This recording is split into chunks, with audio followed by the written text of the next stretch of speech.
അസ്സലാമു അലൈക്കും വറഹ്മത്തുള്ളാ. പ്രിയമുള്ള സഹോദരി സഹോദരങ്ങളെ, പരിശുദ്ധ റംളാൻ 10 നമ്മളിൽ നിന്ന് 2 ദിവസം കൂടി കഴിഞ്ഞാൽ വിട പറയുകയാണ്. നമ്മളെല്ലാവരും നോമ്പ് നോൽക്കുന്നവരും അതുപോലെ ഇബാദത്ത് ഒരുപാട് ചെയ്യുന്നവരും ആണ്. പക്ഷേ യഥാർത്ഥ നോമ്പ് എന്താണ്, എങ്ങനെയാണ്, നോമ്പ് കൊണ്ട് എന്താണ് പ്രതിഫലം, നോമ്പ് കൊണ്ട് നമ്മുടെ ജീവിതത്തെ മാറ്റിമറിക്കാൻ കഴിയുമോ, ഇങ്ങനെ ഒരുപാട് വിഷയങ്ങൾ ഈ പരിശുദ്ധ നോമ്പിൽ ഉൾക്കൊണ്ടിരിക്കുന്നുണ്ട്. കാരണം ഒരു വർഷത്തിൽ ഒരു മാസത്തെ നോമ്പ് കൊണ്ട് ഒരു വർഷം നമ്മൾക്ക് മുന്നോട്ട് പോകാനും ഒരു വർഷം കഴിഞ്ഞു പോയതുമായ ഒരുപാട് പ്രയാസങ്ങളും പ്രതിസന്ധികളും വിലയിരുത്തി നോമ്പിനെ ഓർത്ത് ജീവിക്കേണ്ട ഒരു നോൻപാണ് നമ്മുടെ യഥാർത്ഥ നോൻപ്, പരിശുദ്ധ റംളാൻ. ആയതുകൊണ്ട് നോമ്പ് എന്ന് പറഞ്ഞാൽ അള്ളാഹുവിൻ്റെ പൊരുത്തം പരിപൂർണമായി നേടിയെടുക്കൽ തന്നെയാണ്, അള്ളാഹുവിലേക്ക് ലയിക്കൽ തന്നെയാണ്, അതിന് ഹൃദയത്തെ പാകപ്പെടുത്തൽ തന്നെയാണ്, മനസ്സിനെ പാകപ്പെടുത്തൽ തന്നെയാണ്. എങ്ങനെയാണ് നമ്മൾ നമ്മുടെ മനസ്സിനെ, ഹൃദയത്തെ പാകപ്പെടുത്തുന്നത്, ശുദ്ധീകരിക്കുന്നത്?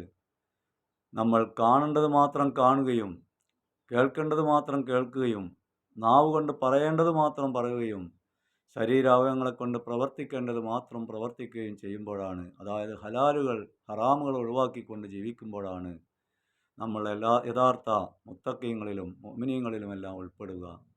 ആയതുകൊണ്ട് അതിനുള്ള പ്രയത്നമായിരിക്കണം പരിശുദ്ധ റംളാൻ. അത് ഈ റംളാൻ വിട പറയുമ്പോഴേക്ക് നമ്മൾക്ക് ഇൻഷാ അല്ലാഹ് നമ്മളുടെ ഹൃദയം ശുദ്ധീകരിച്ച് ഈമാനുള്ളവരായി, തഖ്വയുള്ളവരായി, യഥാർത്ഥ മുത്തഖീങ്ങളായി ജീവിക്കാൻ, മുന്നോട്ട് ജീവിതം നയിക്കാൻ ഈ നോമ്പ് അതിനൊരു അടിത്തറയാക്കി കാരണമാക്കി എടുത്ത് പ്രയത്നിച്ച് നോമ്പിനെ നമ്മൾ ഉൾക്കൊണ്ട് അങ്ങനെ ഒരു രൂപത്തിലായി കിട്ടാൻ നാം എല്ലാവരും പ്രയത്നിക്കുക. അതായിരിക്കണം നോമ്പ് കൊണ്ടുള്ള പ്രയോജനം. നോമ്പ് എന്ന് പറഞ്ഞാൽ വെറും ഭക്ഷണത്തെ പാനീയത്തെ ഉപേക്ഷിക്കൽ മാത്രമല്ല, ഹൃദയത്തിൽ സദാ അള്ളാഹുവിനെ ഓർക്കൽ കൊണ്ടല്ലാതെ മറ്റൊന്നും നേടുകയില്ല, മറ്റൊന്നും കരസ്ഥമാക്കാൻ കഴിയുകയില്ല. നോമ്പ് കാലത്ത് എങ്ങനെയാണോ നമ്മുടെ ജീവിതത്തെ നയിച്ചത്, പരിശുദ്ധ റംളാൻ മാസത്തിൻ്റെ ജീവിതത്തെ എങ്ങനെയാണോ മുന്നോട്ട് കൊണ്ടുപോയത്, ആ ജീവിതം തുടർച്ചയായി കൊണ്ടുപോകുമ്പോഴാണ് അല്ലാഹു സുബ്ഹാനഹു വതആല നമ്മുടെ നോമ്പ് സ്വീകരിച്ചതായി നമുക്ക് മനസ്സിലാക്കാൻ കഴിയുക.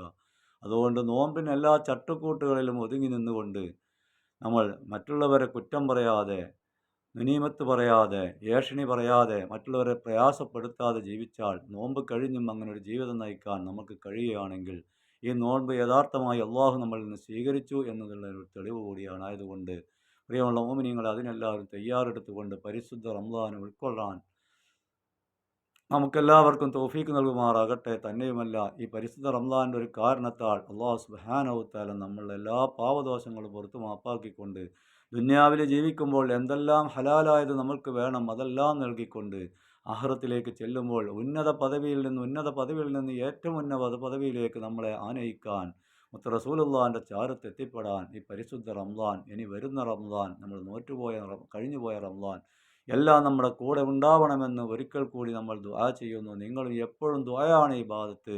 നിങ്ങളുടെ ഓരോ ആവശ്യങ്ങളും അള്ളാഹുവിനോട് പിന്നെയും പറയാൻ നിങ്ങൾ ആരും മടിക്കേണ്ട. അള്ളാഹു അല്ലാതെ നമുക്ക് പറയാൻ മറ്റൊരു ഇലാഹില്ല. അള്ളാഹുവിനോട് സദാ നമ്മളുടെ ദുആ നമ്മൾ എപ്പോഴും ഉണ്ടായിരിക്കണം. അതുതന്നെയാണ് ഇബാദത്ത്. ദുആനെ എപ്പോഴും നിങ്ങൾ മുന്നിൽ കൊണ്ടുവരുന്നത്, ദുആനെ മുന്നിൽ നിർത്തിക്കൊണ്ടായിരിക്കണം നമ്മുടെ എല്ലാ ഇബാദത്തുകളും, നിസ്കാരവും സക്കാത്തും എല്ലാ പ്രവർത്തനങ്ങളും ദുആയിലൂടെ ആയിരിക്കണമെന്ന് ഒരിക്കൽ കൂടി അഭ്യർത്ഥിച്ചുകൊണ്ട് അല്ലാഹു സുബ്ഹാനഹു വതആല യഥാർത്ഥ മുത്തഖീങ്ങളെ നമ്മൾ ഉൾപ്പെടുത്തി ആഖിബത്ത് നന്നായിക്കൊണ്ടുള്ള ഒരു മരണം അള്ളാഹു നാം എല്ലാവർക്കും പ്രദാനം ചെയ്യുമാറാകട്ടെ. നാളെ മഹ്ശറായിൽ വിജയിച്ചവരുടെ കൂട്ടത്തിൽ അള്ളാഹു നമ്മളെ എത്തിച്ചേരുമാറാകട്ടെ. അള്ളാഹുവിൻ്റെ നിക്കാഹിനെ കണ്ട് സന്തോഷിക്കാൻ നമ്മൾക്കെല്ലാവർക്കും അള്ളാഹു ഭാഗ്യം നൽകുമാറാകട്ടെ. ഈ ഹാജാതുറത്തിൻ്റെ മജ്ലിസിൽ നിങ്ങൾ തുടർച്ചയായി ചേരുക എന്ന് ഒരിക്കൽ കൂടി അഭ്യർത്ഥിക്കുന്നു. നിങ്ങൾക്ക് ഈമാൻ കാമിലാവാൻ, തഖ്വയുള്ളവരിൽ ഉൾപ്പെടാൻ, ആഖിബത്ത് നന്നായി മരണപ്പെടാൻ കാരണമാകുമെന്ന് അഭ്യർത്ഥിച്ചുകൊണ്ട് കാരണമാക്കി അള്ളാഹു തരട്ടെ എന്ന് അഭ്യർത്ഥിച്ചുകൊണ്ട് ദുആ ചെയ്തുകൊണ്ട് അസ്സലാമു അലൈക്കും വറഹ്മത്തുള്ളാഹി വബറകാതുഹു.